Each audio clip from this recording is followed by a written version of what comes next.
Hello.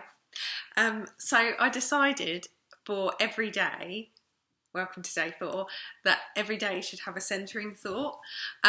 So today's is going to be marrying your head and heart. So there's lots of different names for your head and heart, but all the time that they're on different pages and not supporting one another, it's really difficult to move forward with real conviction. I know that there are times when you think that your heart wants to get back with your partner, but that your head knows the facts. I believe it's the other way round. I believe your head wants you to get back with your partner because that's what it knows. And your heart truly wants you to be with someone that loves you completely, unconditionally, that you set their world on fire, that they set your world on fire, that there isn't that constant turbulence between you, but that there's genuine mutual respect.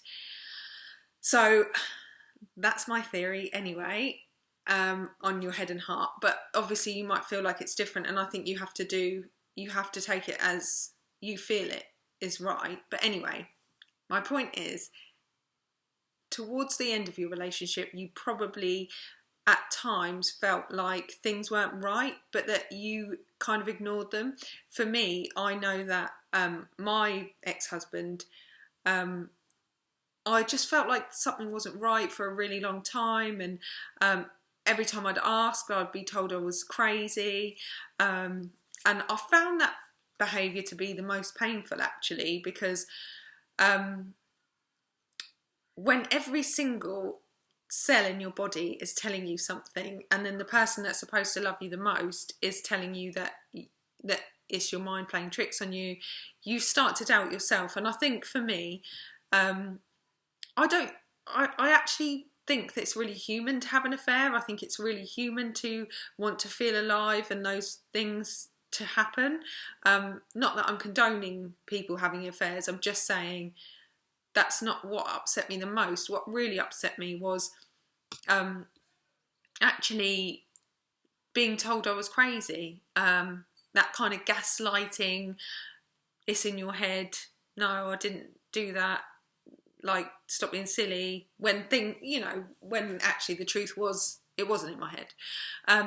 But what's difficult about that long term is that you kind of switch your gut feelings and your intuition off, because you are trying to quieten that noise. And even silly things like, I don't know if any of you experienced this, but you had dreams about your partner cheating on you, and they're really vivid and very different to normal dreams. But I really, really remember having this dream about this girl that he was cheating on me with. And the funny thing was, when I found out who it was, she didn't look dissimilar to who was in my dream.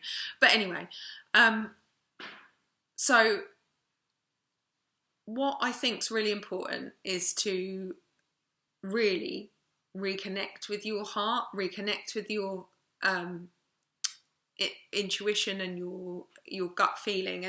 And I kind of made a promise to myself that I would, from that day, always lead with my heart. If I felt like something was wrong, or if I felt something, that I would let my heart lead. And I went to a Tony Robbins seminar a couple of years ago, and it was wonderful. And actually at the time I had Alba in my belly, so I had 2 hearts at that point. But I just loved that he said, when we were made, when we're fetuses, the first thing that is made in this new form of life, the first thing that has to be made is the heart. And your brain isn't made until a few weeks later, but your heart has been with you really since the beginning, and it knows you best.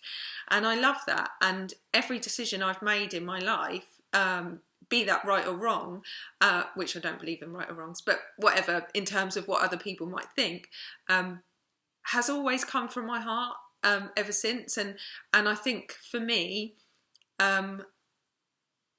when you first come out of a relationship, there's a real moment where you could be really cynical about life and love and giving your heart again. And I think for me, it took a little while. It took about 2 years to come to this conclusion, but hopefully you can come to it now. I made a promise to myself that I would make all of my, it was my New Year's resolution, that I would make all of my choices from a place of love and hope rather than fear. So what I kind of want you to do today, and what I want the centering thought to be, is really that you're going to reconnect with your heart, and you're going to reconnect with your intuition and what you really want. So if you could really dream big, and obviously I'm asking you to do that when I'm saying to you, right, let's really think about what your future could be. But if your heart knew no boundaries at all, what would your future look like? And I'm not talking about with an ex, I'm talking about if you, like, no boundaries at all, because let's be honest, if you went back with that person, things might be nice for a little bit, but we know the story, we've been down that route. We know where it leads, and forget that now. If there was absolutely no objections, how big would your heart dream, and what would it want for you?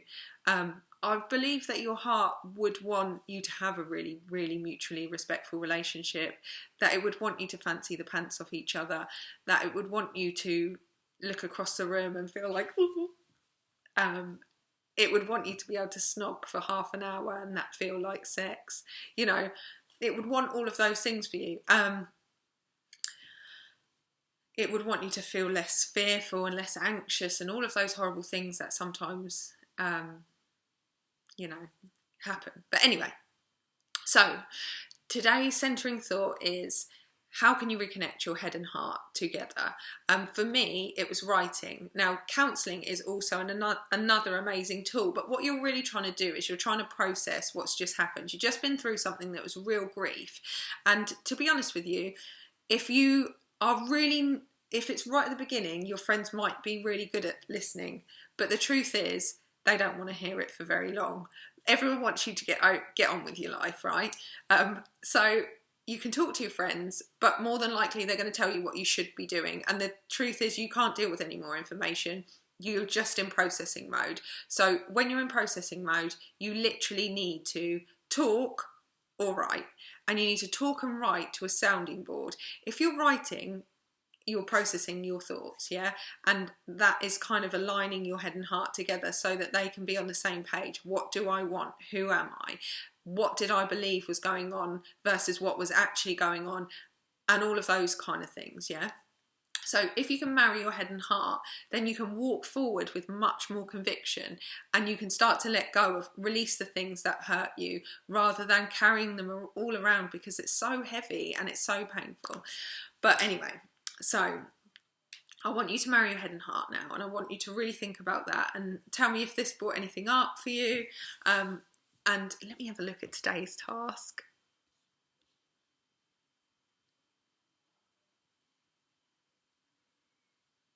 Okay.